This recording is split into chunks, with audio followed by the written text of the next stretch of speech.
Welcome back. Let's check markets this morning. We are looking at a weakness in the major averages right now. We're expecting a lower opening for stocks. The Dow Industrials right now down 94, the S&P down 11, and the Nasdaq lower by 36. One of the problems, oil prices. They are higher once again. Brent right now back above $100 a barrel.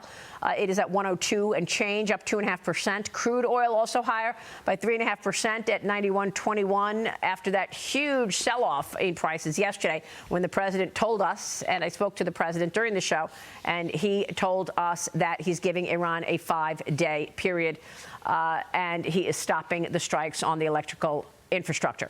Traders are assessing this ongoing Middle East tension and mixed signals around potential de-escalation. Interest rates also on a wild ride. Take a look at yields this morning, and we are once again seeing a creep up here. The 10-year up 2.7 basis points, sitting at a level of 4.37%. Goldman Sachs is now raising the risk of a U.S. recession with a potential 30% chance of recession over the next year. They're also talking about lower than expected GDP in the second half of this year. Joining me now is Citigroup's Global Chairman of Banking, Leon Kalvaria. Leon, it's good to see you. Nice to see you, Thank you so much. Are you expecting a recession as a result of this spike in oil prices? Well, our economists are not currently projecting that. So for the moment, we need to wait and see. As you know, Maria, we've been through these so-called shock periods.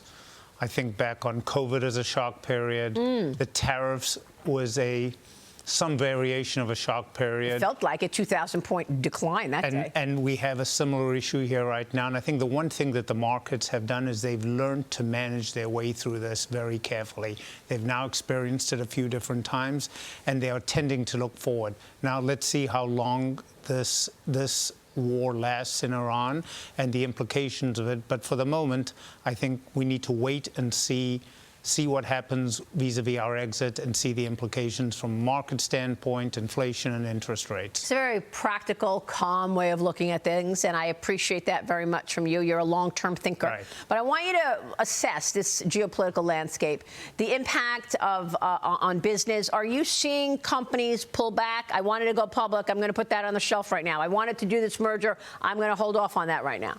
Two different issues. In terms of going public, as you know, there are a number of companies in line to go public. They will wait and see at what point in time the windows open. So we think that over the next few months, these windows will periodically open and companies will access the public market. Volatility, as you know, the VIX is right now, I think, at 27. Not a great time to go to market for a wonderful IPO. People will wait, but they will access it. Mergers are a bit different. There are a number of mergers being contemplated right now, and the companies are taking, as they always do, a long-term view. They are not looking at 2 or 3 months of issues. They are projecting out longer. And so, frankly, that dialogue is quite robust at this point and continues. How do you advise companies in an environment when we have such uncertainty? What do you say to that client who says, look, I want to go public, I need to raise XYZ, but I don't want to do it now, the window's not open? Well, look, on the public side, you advise them to wait. There is no reason to rush what for most companies is one of their most important events in their evolution. So you want to wait, see how the marketplace flattens out, quietens down, and then access the market when you can get real investor demand, as opposed to what we have right now, which is, you know, I can say a lot of noise, a lot of issues, a lot of volatility. So we would advise companies right now to wait and access, but at the same time be ready. And frankly, they're all ready. M&A side, again, is different. Everyone is looking and evaluating and doing their work, and I think you'll continue to see announcements on that side of the equation. What are your expectations in terms of sectors? Where will we see the most consolidation in terms of industry? I think if you look, I think the M&A market this year is $1.1 trillion, up 25%.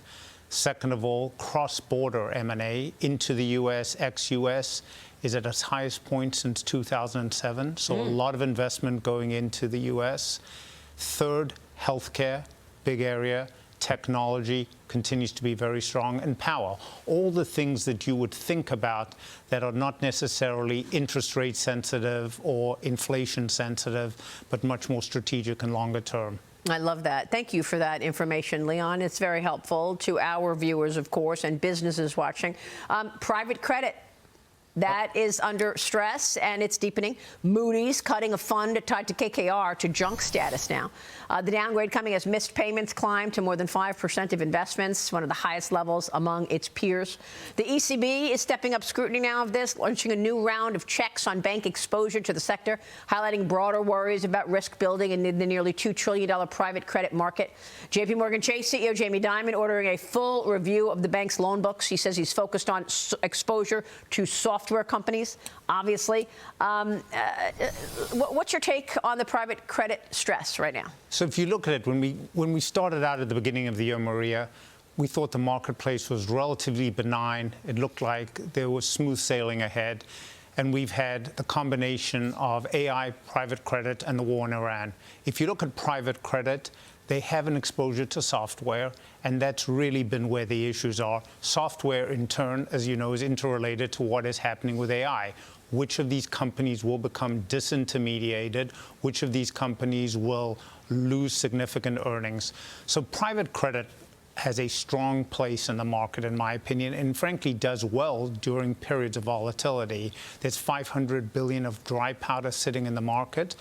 But everyone's going to look very carefully at these portfolios and ensure that some of the places where they have issues will have to get restructured.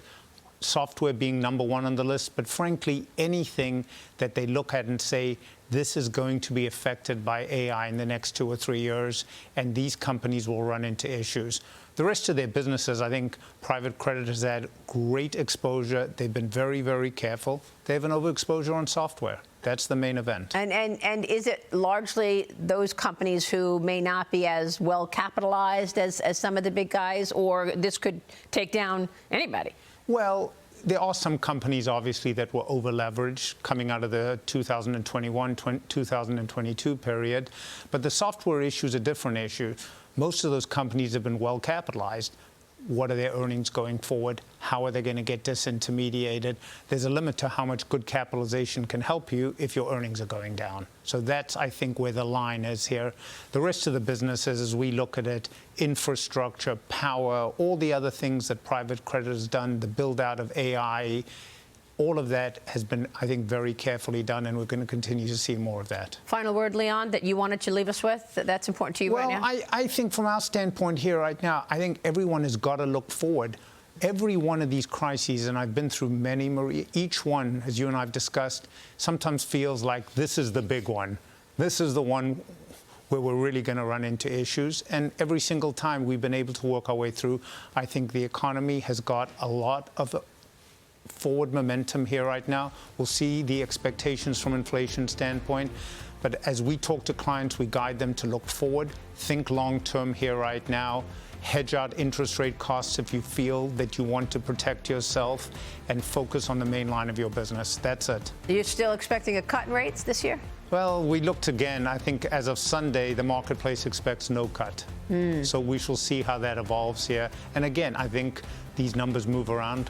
We'll talk again in a month. All right, Leon, great to see you. Thanks, Maria. Be well. Thanks so much. Leon Kalvaria, Citi. We'll be right back.